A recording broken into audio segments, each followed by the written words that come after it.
질문해 주신 것 중 하나가 개정된 집합건법에서는 공용 부분 변경 기준이 되게 많이 완화되었다고 하고 그 다음에 또 리모델링 규정도 들어왔다고 하는데요.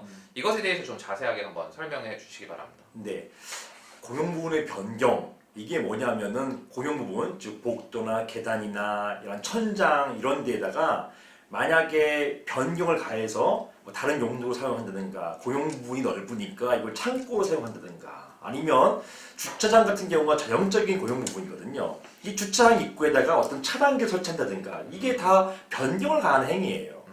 종전에는 구분 소유자 4분의 3 이상이 이러한 변경 행위에 대해서 동의를 해줬어야 되는 거거든요. 그런데 하다못해 주차 차단기를 설치함에 있어서 동의 4분의 3 동의 없이 차단기 설치했다가는 또는 설치된 차단기를 철거했다가는 이게 형사 처벌됩니다. 손괴죄로. 공용 부분 변경을 위해서는 이러한 동의 요건이 필요한데 동의 없이 이런 것을 했다. 그래서 굉장히 그래서 이런 동의 요건이 되게 엄격했던 게 종전 집합건법이에요. 그리고 어떤 건물 같은 경우 이게 제가 이제 실제 담당했던 사건들에서 나온 얘기인데요. 5층짜리 상가 건물인데 엘리베이터가 없어요. 그래서 엘리베이터를 만들려고 하다 보니까 엘리베이터 공용 부분에다가 설치한 거거든요. 1층부터 5층까지 구멍을 뚫어가지고 이건 공용 부분 변경이에요. 그런데 구분 소유자 과반수도 아니고 4분의 3 동의, 75% 동의를 요하니까 이게 굉장히 높은 겁니다. 구분 소유자 75% 동의 받기가 쉽지가 않아요.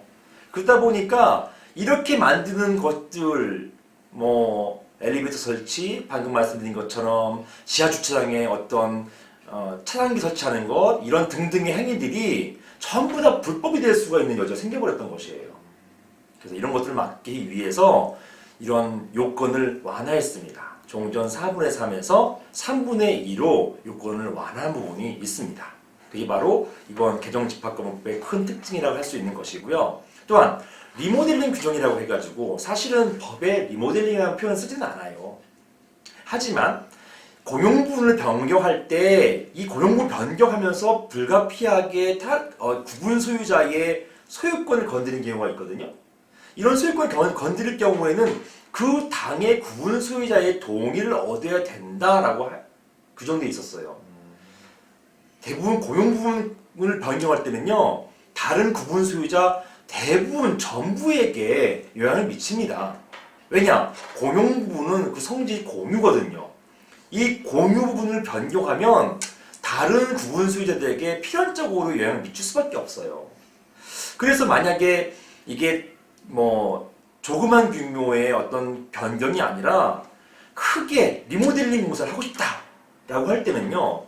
그럴 경우에는 대부분 다 그 해당 구분 소유자의 동의를 받아야 되기 때문에 사실상 100% 동의를 요하는 결과가 됐던 것입니다. 종전에는.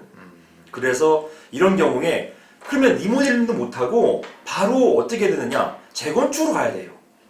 재건축은 건물을 다 갈아엎는 거 아닙니까? 또 재건축 과정이 시간도 오래 걸리고 이 중간에 다툼이 얼마나 많아요. 매도 청구도 해야 되고 명도 소송도 해야 되고 또 관할 관청에 인허가도 필요하고 건축허가 많습니다. 이런 것들이 필요하기 때문에 너무 복잡해요.